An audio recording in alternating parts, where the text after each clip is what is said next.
Hola Alexandra, ¿cómo estás? Hola, muy bien, gracias. ¿Y tú? Muy bien, muchísimas gracias por preguntar, muchísimas gracias por aceptar esta invitación. Alexandra, quiero que nos digas qué hora es en Alemania en este momento Las 6:08 de la tarde. de la tarde, o sea, nos llevan más o menos 7 horas. Sí, son 7 horas Ah, de diferencia. 7 horas de diferencia, listo. Porque Antes de estamos en verano. empezar, ok, o sea, ya hay una hora de más. Sí, Listo. una hora Antes de más. empezar a hablar sobre tu experiencia, sobre todo este camino que has recorrido, quiero que nos cuentes cómo está el tema del COVID, de la pandemia en Alemania, cómo está la situación actual y cómo ha avanzado el tema de la vacunación. Está súper bien. O sea, ya están vacunando, primero ya están vacunando a todos los que se quieran vacunar. Pues a todas las personas tienen que ser mayores de 12 años y pueden estar embarazadas, lactantes, pues, o sea, las mujeres que están lactando, embarazadas y ya pasaron del grupo de los adultos mayores para toda la población. O sea, ya se puede vacunar el que se quiera vacunar. Ok, ¿cómo está el tema de las fronteras? ¿Ya se puede viajar dentro de Europa? Sí, ya se puede viajar dentro de Europa, ya abrieron desde el 1 de julio, inclusive abrieron ya para el resto del mundo, excepto pues para donde hay la nueva variante, la Delta. Por Ujú. ejemplo, para Portugal, Portugal creo que está cerrado, pero el resto se puede viajar, ya se pueden hacer viajes grandes, pero tiene que mostrar pues uno la prueba negativa y que está vacunado. Pues te piden o vacunación o prueba negativa para entrar. Ok, perfecto. Bueno, antes de empezar pues a que nos cuentes cómo ha sido tu proceso, quiero que te presentes a Alexandra para que las personas que están conectadas te conozcan. Cuéntanos de qué país eres y esto lo digo porque sé que no solamente hay personas conectadas de Colombia, sino que tenemos de Ecuador, Perú, México, Nicaragua. Entonces, cuéntanos un poco de ti, a qué te dedicabas en tu país, dónde estudiaste, de qué ciudad eres. Yo soy de Colombia, de Medellín, estudié en la Universidad del CES. Estudié medicina, me gradué en el 2014. De ahí hice pues una parte del rural y después ya me vine para acá, pues para Alemania. Estoy acá en Alemania desde el 2016, o sea, yo llevo 5 años larguitos. Ya 5 años. Alexandra, ¿por Sí. qué llega a Alemania a tu vida? ¿Por qué este destino? Porque normalmente uno como, pues cuando piensa en este tipo de procesos, uno siempre se va es a los países donde hablan inglés, que es como el segundo idioma que nos enseñan en Colombia. Entonces uno dice O Canadá, español. Estados Unidos o español, España. Sí, también hay muchos médicos que van hacia España. Pero ¿por qué Alemania? No, pues mira, nosotros, pues mi esposo y yo, mi esposo también es médico, también del CES, los dos dijimos que no queríamos hacer la especialización en Colombia porque obviamente, primero, pues ya habíamos pagado medicina, que medicina es suficientemente costoso, y segundo, pues no queríamos hacer un préstamo para pagar la especialización porque pues igual tendríamos que hacer dos préstamos para poder estudiar los dos al mismo tiempo y quién sabe cuánto se demore uno pasando para la especialización que uno quiere. Entonces, nosotros decidimos que nos íbamos a ir. La cosa es que no sabíamos para dónde. Nosotros pensábamos primero en España, pero en España pues la situación no estaba como fácil. Entonces, una amiga, la mejor amiga de mi esposo, dijo que pues que en Alemania, porque ella tiene un primo que también está acá, que en Alemania estaban necesitando médicos, necesitando personal de la salud y que el proceso no era difícil. O sea, que había que aprender el idioma, pero que era posible.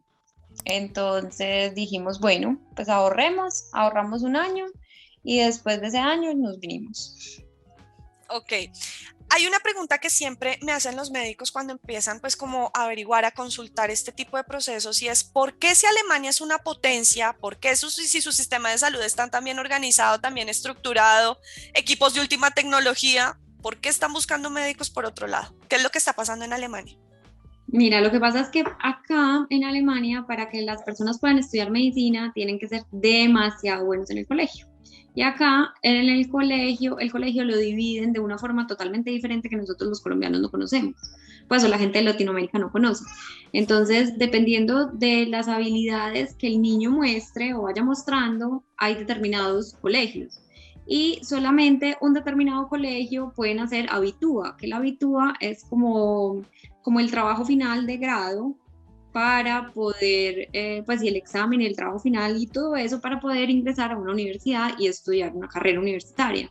Los otros que no alcanzan ese puntaje, o sea, que no tienen, que no han mostrado desde que son chiquitos que tienen esa habilidad, los pasan para otro colegio y les pueden hacer como una práctica, pues como un, ¿cómo se llama en Colombia? Pues no carrera universitaria, sino ¿Como un tecnólogo? como tecnología, sí, como una Ujú. tecnología. Entonces, primero por ese punto. Y segundo, porque cuando, pues hay mucha gente de acá de Alemania que dice como, no, pues preferimos irnos para Suiza, por ejemplo, que nos pagan mejor y que también hablan alemán. Ujú. Entonces hay mucha gente que se va para otra parte, pues para otras ciudades de la Unión Europea a estudiar medicina o simplemente no les da el puntaje y no pueden aplicar a la carrera. Ok, esa es básicamente la razón. Eso es básicamente la razón, sí. Listo. Vamos a empezar a hablar sobre este camino. Y creo que tú me corregirás. Creo que lo primero que hay que tener en cuenta va a ser el idioma. Sí, Hablemos con qué nivel de alemán viajaste tú hacia este destino. nosotros hicimos solamente el A11, o sea, Lo el básico. A11, el A11 es, hola, me llamo Alexandra, vengo de Colombia, tengo tantos años. O sea, no Como sabíamos para no irse en prácticamente nada. ceros. Sí, como para no irnos en ceros. O sea, no sabíamos los números, no sabíamos los días de la semana, los meses, los colores un poquito, pero de resto no sabíamos mucho. Vale, llegan a Alemania y empiezan a estudiar el idioma y para que un médico pueda empezar con toda esta travesía, lo mínimo que pide el gobierno es un B2 de alemán. ¿Cuánto Ujú. se toman ustedes en llegar a ese nivel? Nosotros hicimos el examen, nosotros llegamos en enero y yo hice el examen en agosto, mi esposo lo hizo en julio. O Nos sea que demoramos, estamos sí, más o hablando entre menos 7 y 8 siete meses. meses. Sí, 7, 8 meses. Listo. El examen es para certificar el idioma, o sea, para garantizar que Sí. efectivamente tienen el B2. Listo. Cuando ya el médico tiene certificado el idioma, ¿cuál es el siguiente paso? Pues mira, muchos médicos deciden, como el B2 no es un nivel como muy avanzado como para que uno pueda hablar con los pacientes, muchos médicos dicen como, pues es mejor hacer un curso de alemán médico. Entonces muchos hacen un curso de alemán médico de C1.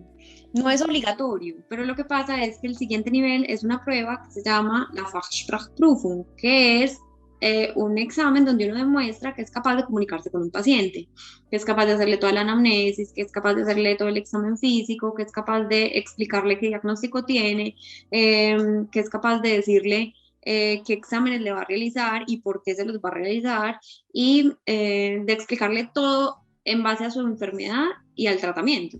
Entonces, obviamente con un B2 es, o sea, no le da a uno porque uno no tiene tampoco como el lenguaje médico, pues como el, cómo comunicarse con el paciente. Entonces, mucha gente hace el curso de C1 de medicina y muchos otros sí se preparan solamente para la Fachsprachprüfung y ese es el siguiente paso. O sea, el siguiente paso es la Fachsprachprüfung, que es el examen donde uno demuestra que se puede comunicar con un paciente, Listo. con otro médico, porque tiene que saber presentar el paciente y todo. Quiero saber cómo estás de memoria, porque sé que este examen lo presentaste hace rato. Cuéntanos, cuéntanos qué caso te correspondió en el examen. No sé si de pronto te puedes acordar un poco Sí, cómo fue tu sí, sí me examen. acuerdo. Sí, sí me acuerdo. Pues yo sé que es un examen que se demoró varias horas, o sea, es largo, es en grupo, pero uno está dividido, o sea, uno está todo el tiempo solo y lo van a uno pues como rotando por diferentes estaciones. Entonces la primera estación es una anamnesis, tienes que hacerle la anamnesis a un paciente, entonces te ponen un paciente real que el paciente muchas veces es enfermero o médico, entonces sabes si le estás haciendo las preguntas adecuadas. Además, estás encerrada como en una habitación como si fuera de la policía, del CAI o así, porque hay un vidrio y detrás del vidrio están todos escuchándote y todos viéndote, pero tú no los puedes ver. Entonces, sí, es como un poquito angustiante, pero eh, a mí me tocó una paciente con una trombosis venosa profunda. Y la paciente, pues, había que preguntarle los antecedentes, hay que preguntarle todo, o sea, hacerle una anamnesis súper completa, porque te ponen a hacerle la anamnesis y a escribir toda la historia clínica. Y después te preguntan como qué exámenes le vas a mandar, que le explique a la paciente qué le van a hacer, y después tienes que hacer escribir la historia clínica y te dan una carpeta. La carpeta es con los resultados de los exámenes que le pediste a la paciente para confirmar si sí era ese diagnóstico o si no. Y bueno, entonces te dan una carpeta con todos los exámenes y uno le ponen a hacer una carta médica. Entonces tienes que hacer toda la carta médica con por qué llegó la paciente, qué le diagnosticaron, cómo va a ser el tratamiento. Bueno, ahí también incluyen una llamada, te hacen una llamada como para ver qué entiendes. Entonces le dan a uno un teléfono y uno recibe la llamada y es del laboratorio. Entonces te dicen la paciente de nombre tal, de nacida en tal año, le salió un calium, pues que es potasio, de tanto. Entonces eso se lo van a preguntar a uno al final, los médicos pues, que lo están evaluando a uno. Bueno, esa es como la segunda etapa del examen. Ya después pasa uno como a una tercera etapa del examen donde te ponen como definiciones. Entonces son varias palabras que son, ¿cómo le explicarías a un paciente que tiene una apendicitis? Entonces el médico dice apendicitis, pero el paciente no va a saber qué es eso. Entonces uno le tiene que explicar qué es un Blinddarmentzündung, pues como la definición de apendicitis para el lenguaje de pacientes. Entonces te ponen varios vocabularios así, como 15 palabras así y hay que traducirlas. De ahí te ponen a ver un video. Me acuerdo perfectamente, era un médico diciendo que la paciente que habíamos ingresado, que tenía la trombosis, le había dado de un momento a otro Luftnot, que es pues que no puede respirar. Entonces, ¿qué era lo que tenía? Entonces, que le habían diagnosticado una embolia pulmonar. Y entonces al final, pues uno escucha todo el video, escucha qué le hicieron a la paciente, todo eso, y al final, cuando uno está presentando a la paciente, que es en el comité pues, de médicos que le están evaluando a uno, que ese es el último paso, después del video, sigue presentar todo el paciente, hay que decir como los exámenes de laboratorio que a uno le entregaron en la carpeta, los resultados de los exámenes, toda la anamnesis completa, todo lo que uno le mandó, y hay que contar qué le pasó en el video y cómo le haría el tratamiento. Ese es el examen. En total, ¿ese examen cuánto dura? Pues nosotros llegamos como a las 9 de la mañana y salimos como a las 3 de la tarde, o sea, es largo. Más o menos 5 o 6 horas. Sí, listo. Larguito. ¿Resultados de ese examen cuándo te los dan? El mismo día. O sea, ese mismo día, después de hablar con los médicos, te dicen, listo, espéranos un segundo afuera y ya te llamamos. Y después lo llaman a uno y le dicen si aprobó o no aprobó. ¿Qué pasa si un médico no aprueba este examen? Se puede repetir. Se puede repetir veces? una segunda vez. O sea, puedes hacerlo en total 2 veces. Si lo pierdes, ya no lo puedes volver a repetir. ¿Al cuánto tiempo se puede volver a repetir este examen? Eso sí no te lo sé decir porque eso depende como de las citas que ellos tengan. Hay veces que se lo dan a uno, pues eso lo tiene que solicitar uno otra vez. Como nosotros no lo perdimos, no te sé decir cuánto tiempo entre una y otra, pero yo creo que hay que volverlo a solicitar, volver a pagar, porque obviamente hay que pagar el examen. Y me imagino que en cuestión de meses te dirán cuándo, porque no tengo ni idea. Listo. Cuando se aprueba este examen, ¿qué cambia para el médico? O sea, ¿bajo qué condiciones vas a estar a partir de ese momento? Bueno, entonces una vez aprobado este examen, se puede solicitar el Berufserlaubnis, que es el permiso para trabajar. El permiso para trabajar te permite empezar en la residencia donde encuentres plaza. O sea, si por ejemplo yo quiero cirugía y encuentro una plaza para cirugía general donde están dispuestos a contratarme con el Berufserlaubnis, o sea, con el puesto pues con el permiso de trabajo, puedo ingresar a esa plaza y trabajaría, pero no podría hacer ni turnos, porque trabajas es pues como con vigilancia de otro médico, porque en ese momento todavía no estás aprobado como médico acá en Alemania. Entonces ellos primero te dan el permiso de trabajo para después hacer otro examen y te dan la aprobación. Pero entonces primero, si tienes el permiso de trabajo, vas a trabajar como cualquier otro médico. Las condiciones de trabajo son que no puedes hacer turnos. ¿Por qué? Porque se supone que no podrías estar solo haciendo trabajo de médico porque no estás aprobado. ¿Bajo qué condiciones laborales está un médico en esa etapa del proceso? Y hablo de, por ejemplo, horarios de trabajo, salario, ¿tienes prestaciones? Sí, o sea, el salario es completamente normal como un médico aprobado que también acabó de empezar. O sea, el Ujú. salario, acá se rigen por unas tablas, donde está el salario, desde que uno ingresa hasta que va avanzando y hasta que es especialista. Entonces, va aumentando cada año, aumenta, no sé, como 200 euros, 200, algo así, más o Ujú. menos. Em, pero uno empieza como con un básico de 2.500 más o menos, 2.500, 2.700 euros. Y como no se puede hacer turnos, ese es el salario básico que te queda. El trabajo sería de lunes a viernes, pues o sea, estoy hablando como me tocó a mí, ¿cierto? Sería de lunes a viernes y era de 7 de la mañana a casi 4 de la tarde, a las 3:40, 3:45 acababa más o menos, y con media hora de almuerzo. Hay veces que uno no alcanzaba, la verdad, a sacar como la media hora de almuerzo cuando había demasiado para hacer, pero por lo general salíamos a almorzar todos juntos y ya. Y era con chip. Entonces uno pasaba el chip por la mañana y pasaba el chip por la tarde cuando se iba. Entonces también le sumaban horas extras. Si por ejemplo se quedaba más tiempo, le sumaban horas extra y así. Y si te ibas un día antes, o sea, podías ir sacando las horas extra en tiempo libre. Ok. ¿Qué funciones cumplías tú en esa etapa del proceso, teniendo en cuenta que, o sea, en ese momento íbamos como a mitad del camino de la homologación? O sea, la verdad, las mismas funciones que cualquier otro médico. Obviamente, cuando uno ingresa a un hospital y no conoce nada, pues te van a mostrar primero cómo es el sistema, tiene que aprender uno primero cómo es el sistema, primero a conocer la gente, primero a ver cómo es la rutina del día a día, porque cada hospital tiene su propia rutina y cada estación tiene su propia rutina. Y ya cuando uno conoce como la rutina del día, ya, o sea, ya empiezas a hacer, dependiendo de las habilidades de uno y dependiendo de lo rápido que uno vaya cogiendo las cosas, ya te van soltando y ya tienes las responsabilidades de cualquier otro médico. Obviamente, ellos dicen que con Verufer Laognis, pues que es con el permiso de trabajo, se supone que uno no debería estar trabajando como médico, pero eso no es así porque obviamente ellos necesitan y obviamente uno tiene, o sea, va a ser lo mismo que cualquier otro asistente que acabó de empezar y que tenga aprobación, que es alemán. Bueno, después de esta etapa viene el último examen, que es el que te da la aprobación.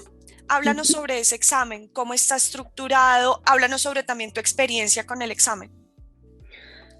Bueno, ese último examen también es un examen de prácticamente 8 horas. O sea, es un examen largo, es un examen muy parecido al que ya les conté, pero al final pues, de hacer la anamnesis, es con un paciente también, con un paciente real. Hay veces que, pues, que te ponen un paciente real, real.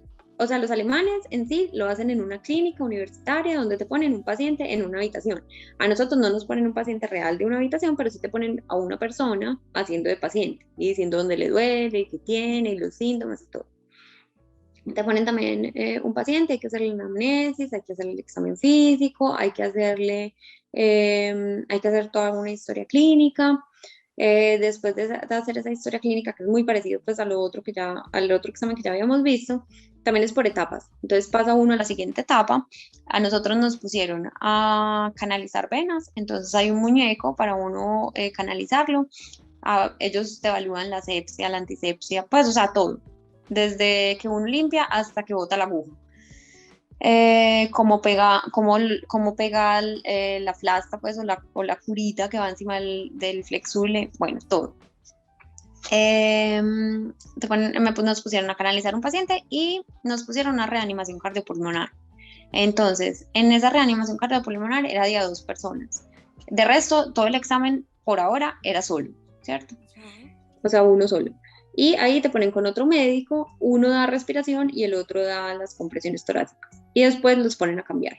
Y ellos vigilan, porque es un muñeco, entonces vigilan cuánto se hunde el tórax y si está haciendo el masaje como debería ser y todo eso. Bueno, ese es otro punto muy importante. Después pasa uno a la presentación del paciente. Entonces pasa uno con un médico antes de uno hacer el examen, pues que eso me faltó decirlo, te mandan un mes antes más o menos, te mandan quiénes van a ser los evaluadores.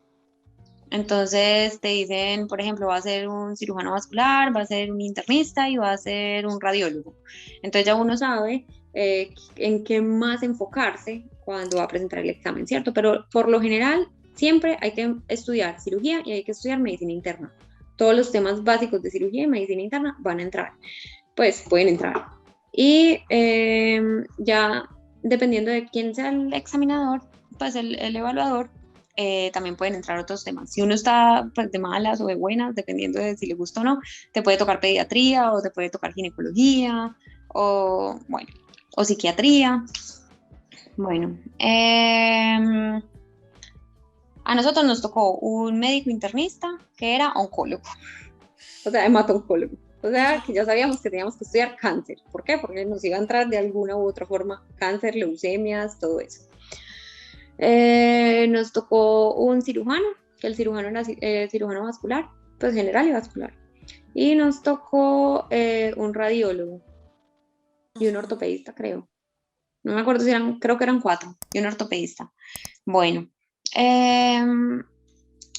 de ahí, después de presentar el paciente y de hacer la reanimación y de hacer la canalización y todo eso, bueno, de ahí pasamos a presentar el paciente. En la presentación de paciente también te ponen a decir, por ejemplo, bueno, y si usted, a mí me tocó como una cirrosis hepática.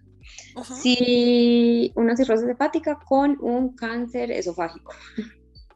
Bueno, entonces ahí te empiezan a hacer preguntas de esos 2 diagnósticos que ya diste que tenía el paciente. Entonces te preguntan por qué le mandaste la endoscopia, qué puede salir en la endoscopia, te dan también una carpeta con el resultado de la endoscopia, entonces dice cómo es el carcinoma, entonces te van a preguntar sobre ese carcinoma, te preguntan que si, pues me preguntaron como qué más vería en una cirrosis, qué vería en la ecografía, qué cambios habría, bueno, todo lo relacionado con esos 2 temas te lo preguntan, de todo, pues fisiopatología, tratamiento, diagnóstico, todo. Y de ahí ya pasa uno como a una última parte, que esa última parte es con todos los otros participantes. Nosotros éramos 4 médicos, en total éramos 4 médicos y ese examen lo hace la Cámara de Médicos.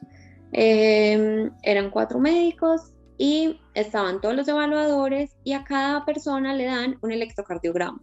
Los electrocardiogramas son diferentes y cada uno tiene que mirar el electrocardiograma y ponerle el diagnóstico. Y a cada persona le van preguntando puntualmente qué diagnóstico dio del electrocardiograma y te van a preguntar por qué y cuál es el tratamiento para ese diagnóstico o por ejemplo si tiene un marcapasos y por qué tiene un marcapasos, pues o sea, o cuáles son las causas para poner un marcapasos. Bueno, te van a preguntar todo, ¿cierto? Si es un bloqueo, te van a preguntar qué tipo de bloqueo es, cómo se trata, bueno. Y en esa última parte, que es como con todos juntos, también van a ponerle a cada persona una radiografía. Y cada persona tiene que ver esa radiografía y tiene que describir qué hay en la radiografía y te van a hacer preguntas sobre eso. Entonces a uno le puede tocar una neumonía, a otro le puede tocar un derrame pleural, a otro le puede tocar, pues le tocó una fractura patológica y te van a hacer preguntas sobre todo eso.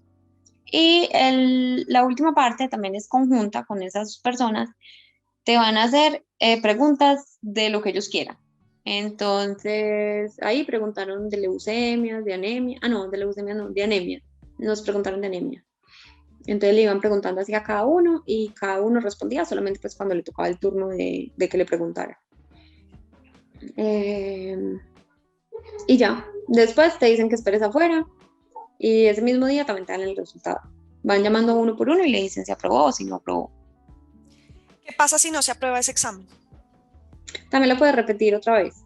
Ok.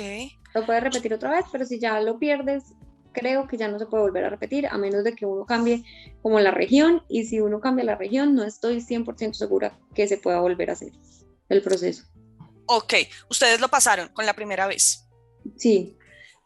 ¿Qué tan fácil o qué tan difícil pueden ser este tipo de exámenes? Me refiero al tema, o sea, hablando de los casos, porque esa es una pregunta muy común de los médicos. Bueno, tú ya nos diste como los ejemplos, nos hablaste de tu experiencia, pero es una pregunta que siempre me dicen, Diana, pero me van a poner el caso que nunca en la vida han resuelto y preciso me tocó a mí. ¿Qué tan fácil o qué tan difícil es?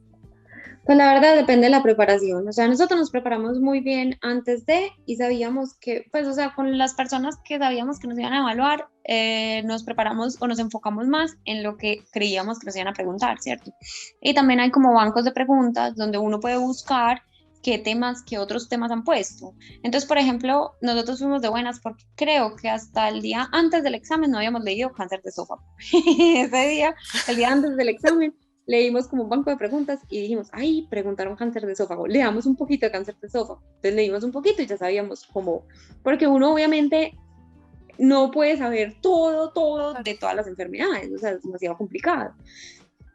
Y además que preguntan a veces cosas muy puntuales que uno, o sea, si no las estudió y si no repasó, no se las sabe. Entonces sí, todo yo creo que depende como de la preparación que uno le dé antes de... Y no, y nosotros somos médicos muy bien preparados en Colombia, la verdad. Hablemos del tema de la preparación porque esa es una pregunta muy común. Ustedes están trabajando durante esa etapa del proceso, entonces el tema del tiempo no es que sea, no es que tengan tiempo suficiente para sentarse y estudiar para ese examen. ¿Cómo fue la preparación de ustedes dos? Pues nosotros un mes antes, como un mes y medio antes, empezamos a estudiar. Una amiga de nosotros ya había hecho el examen, entonces nos pasó como los resúmenes que ya había hecho de cada tema. Entonces empezamos a estudiar todos los resúmenes, más o menos un mes antes, sí, un mes y medio antes.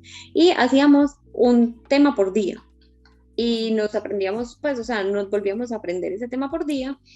Y al final nosotros sacamos una semanita libre antes del examen. Y esa semanita repasamos todo. Ok.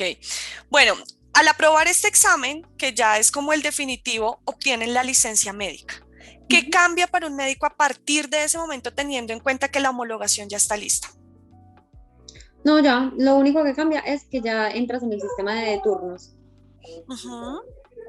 Pero es prácticamente lo único que cambia. Ah, bueno, no, y otra cosa sí cambia muy importante, que cuando estás con el permiso de trabajo no te aplica, o sea, no te cuenta en el tiempo de residencia. O sea, yo puedo estar trabajando en cirugía vascular con el permiso de trabajo, pero ese tiempo no me va a contar en la residencia porque no estoy aprobada todavía. Ok. Entonces empieza a contar la residencia a partir de que uno le dan la aprobación. Listo. Ahí llegas a un punto muy importante y es el tema de la residencia, que realmente esto es a lo que ustedes quieren llegar, poderse especializar en Alemania. ¿Cómo es el proceso para poder adquirir un cupo, para poder empezar a especializarse en Alemania, teniendo en cuenta las diferencias tan grandes que hay con Colombia, por ejemplo?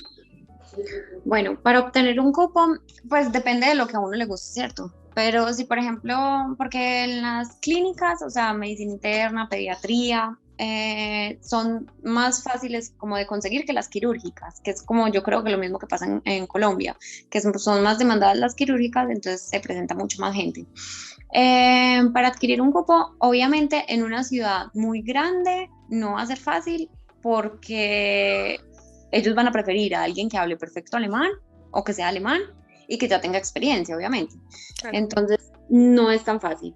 Pero si uno es abierto y dice como, pues a mí no me importa en la ciudad que esté y si es pequeña, si es en el este, si es en el oeste, no me importa dónde sea, se encuentra fácil porque siempre van a haber puestos libres.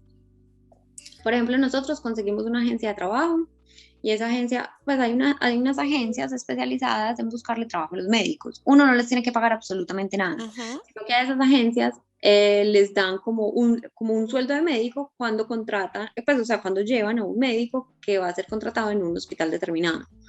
Entonces ellos tienen convenios con varios hospitales y te dicen, pues si no te importa irte para esta ciudad que queda al otro lado de Alemania, tenés el puesto casi que fijo. O sea, tienen que ir a la entrevista y ya después de la entrevista te dan todas las condiciones pues para empezar a trabajar. Y uno no tiene que pagar absolutamente nada, sino que el mismo hospital le paga a esa persona. ¿Por qué? Porque ese cupo estaba libre hace rato y nadie lo había ocupado.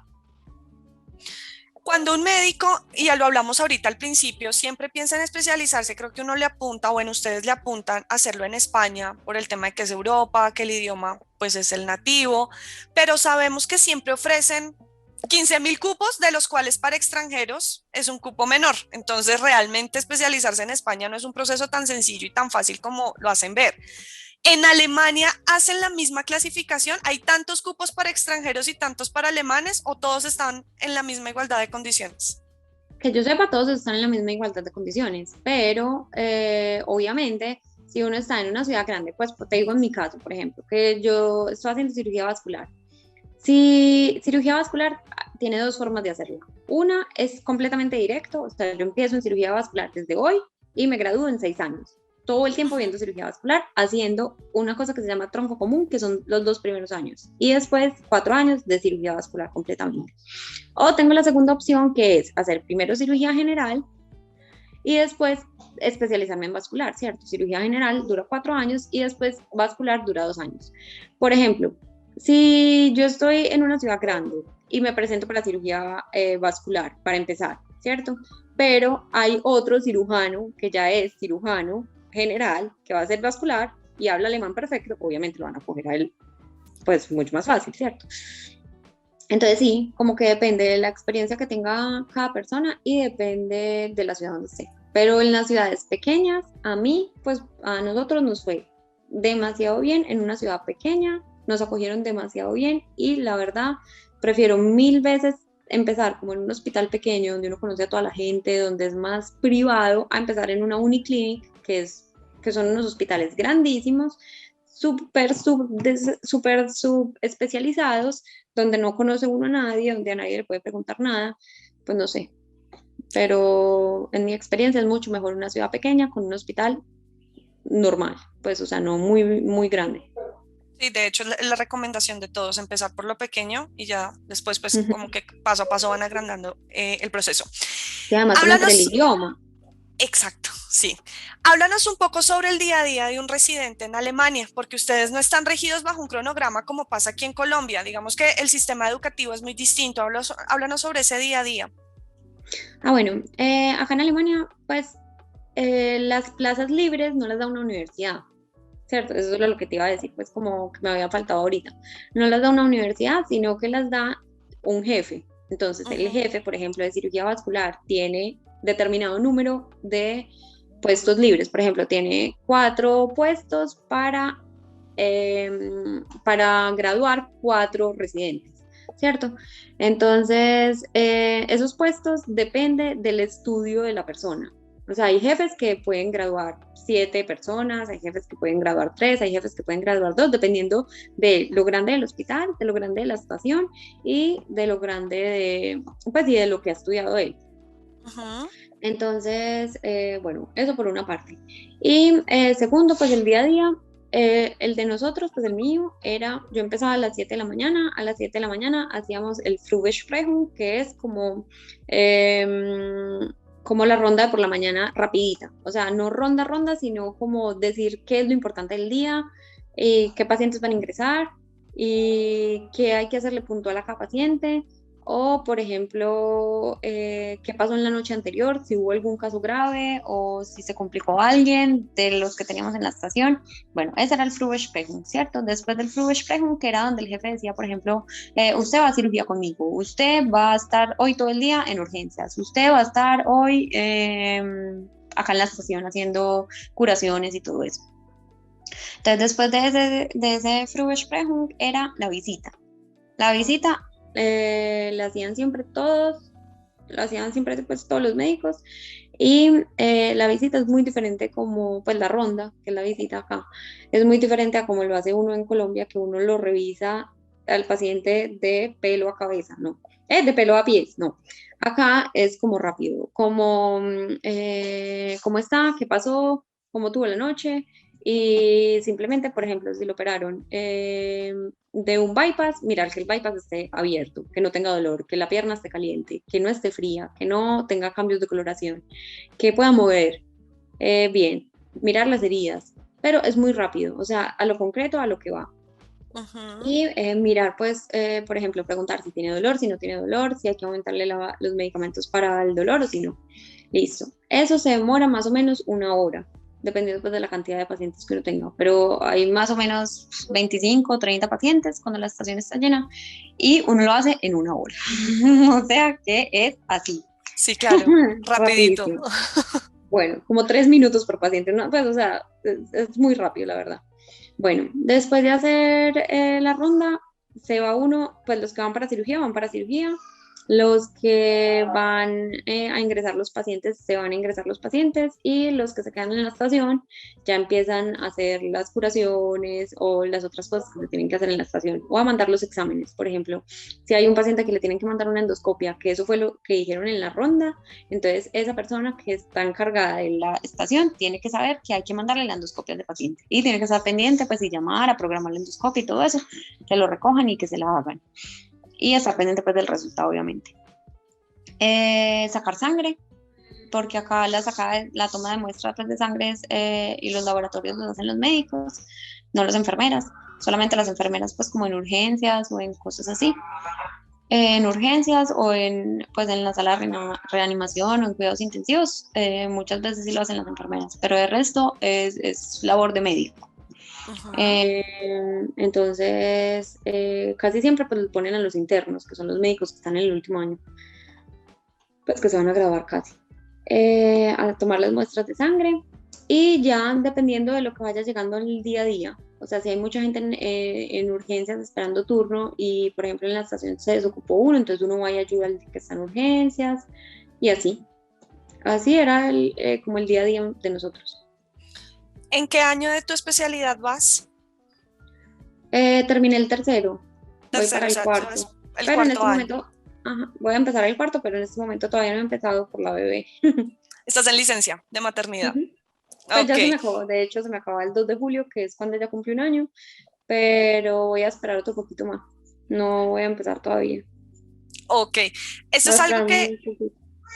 que quiero que toquemos porque tú tienes algo, digamos que una experiencia bien particular, y es que tú viajaste con tu esposo y quedaste embarazada estando en Alemania. ¿Qué Ujú. beneficios ofrece Alemania a los niños nacidos allá, pero que los padres son extranjeros? No, pues prácticamente son los mismos que los alemanes. O sea, nos pagan mensualmente como 219 euros por el niño. La educación es gratis. Obviamente uno tiene que pagar solamente como la alimentación, dependiendo de la guardería o del colegio. Tienen un monto de alimentación al mes y uno paga eso. Pero de resto, o sea, lo único es que no es alemán. O sea, el hijo Ella sigue siendo nacido colombiana. colombiano sigue siendo colombiano. Ujú. Hasta que uno, o sea, o hasta que el niño tenga 5 años, que diga, yo quiero ser alemán, y se puede pedir la nacionalidad alemana. O hasta que los papás lleven, no sé exactamente si son 5 años trabajando acá, y que soliciten la doble nacionalidad para el niño. Ok. Alexandra, cuéntanos qué planes tienen a futuro con tu esposo. ¿Tienen pensado regresar a Colombia? Quieren claramente terminar la especialidad en Alemania, pero se quieren seguir quedando allá a ejercer. ¿Qué han pensado? Pues es una decisión muy complicada. Tenemos muchas ventajas acá, pero a la vez la familia jala mucho. Y como ya tenemos una niña chiquita, ya sí, cambia mucho la forma de pensar, porque ya uno dice como, pues, qué pesar que no crezca al lado de los abuelos, de los tíos, de... Entonces, aún no sabemos, pero pues el pensado por ahora es terminar la especialización los dos y devolvernos, pero eso puede cambiar en cualquier momento, no sabemos. Claro. ¿Tu esposo en qué se está especializando? En anestesia. Ok, o sea, tu cirugía vascular y el anestesia. ¿Y Ujú. van los dos también entrando a cuarto? No, él ya estaba en el cuarto año, como yo paré, Ah, ok, por tu pues ya la licencia. bebé cumplió un año, o sea, yo paré un año entero. Él ya está en el cuarto año, ya casi ya lo acabó en mayo. Sí, en Ujú. mayo. Ya está en el quinto año, ya está en el Ya, último año. ok, ya está a nada de especializarse, de titularse. Sí, se gradúa en mayo del otro año. Súper. Alexandra, háblanos un poco sobre el destino. Cuéntanos acerca de la cultura, el clima, la comida. ¿Cómo les ha parecido Alemania? Pues la comida no es nada como particular comparándolo con pues, con la comida colombiana, porque Ujú. nosotros estamos acostumbrados a unas cosas totalmente diferentes. Pero la verdad, Alemania o sea, nos hemos sentido acogidos. Pues desde que llegamos, o sea, obviamente uno sí tiene uno que otro problema, pero la verdad, nos han tratado muy bien y nos han acogido muy bien. El clima a veces sí es como un poquito desastroso. O El sea, invierno. sí, el invierno oscurece, o sea, prácticamente es oscuro todo el día.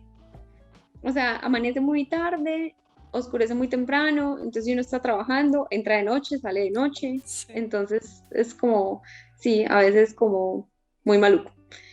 Pero en verano, a mí me parece genial en verano, porque se asemeja como más al clima que nosotros estamos acostumbrados, Ujú. aunque a veces también hace días muy calientes, que sube a 38 grados y así. Pero acá cambia mucho de un día para otro, puede bajar 10, 15 grados de temperatura. O sea, puede que hoy estemos a 30 y mañana amanezcamos a 16. O sea, Ok, entonces sí, cambia mucho. Eh, y no, pues la verdad, a nosotros, o a mí en personal, me gusta mucho.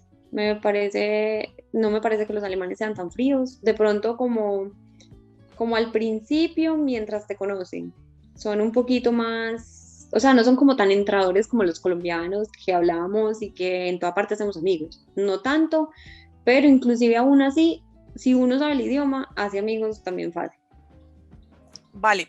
Antes de pasar a las preguntas de las personas que están conectadas, y les recuerdo que por medio del panel las pueden ir enviando para que Alexandra las conteste, quiero hacerte una pregunta clave que siempre me hacen los médicos y es el tema del racismo. ¿Tú has sentido algún tipo de discriminación por ser latina? Y no solamente me refiero por colegas, también en pacientes. No, pues, o sea, la mayoría de viejitos, porque yo trabajaba en una ciudad donde eran muchos viejitos, creen que por uno ser mujer es enfermera, pero no, o sea, no creen que uno sea médico. Ujú. Pero uno le decía como, pues yo soy la médica, y decían como, ay, sí, sí, entonces perdón, perdón. Pero racismo en cuanto a que soy extranjera y así, no, Por no, ninguno de eso los no. dos Mm, mm. lados. Súper. Bueno, les recuerdo nuevamente que todas las preguntas, las dudas que tengan las pueden enviar por medio del panel para que Alexandra las pueda responder. Entonces, mira, vamos a empezar con la primera pregunta y es para Ana Castillo. ¿Conoces proceso para enfermeras profesionales? ¿Conoces cómo es el paso a paso de la homologación? Mm, mm. Listo. Ana, te invito por favor a que agendes tu cita personalizada. Alemania también está buscando enfermeras. El proceso no es parecido al de los médicos, de hecho es mucho más corto, pero para que podamos explicarte un poco más cómo es el proceso, agenda tu cita. Al final voy a estar dando el número de teléfono. Ernesto Sánchez dice, en el caso de ser ya especialista, ¿cómo sería el proceso? Soy especialista en radiología. ¿Conoces cómo sería el proceso Igual, para un especialista? es exactamente igual y ajá, no valen, la verdad, no te valen la especialización como tal. O sea, te toca empezar otra vez a especializarte, pero no es ningún problema porque te vas a ganar, pues vas a ganar desde el primer día que empieces. Dinero, pues hablo yo. O sea, vas a ganar un sueldo desde el primer día que empieces, entonces no es problema porque obviamente si ya vas a saber y si saben que, o sea, si ven que vos sabes y que vos sos proactivo y que todo, te van a dejar prácticamente solo y no hay ningún problema porque vas a estar ganando dinero y haciendo la especialización al mismo tiempo. Okay. O podría ser otra especialidad, no O necesariamente la podría que ser, tiene.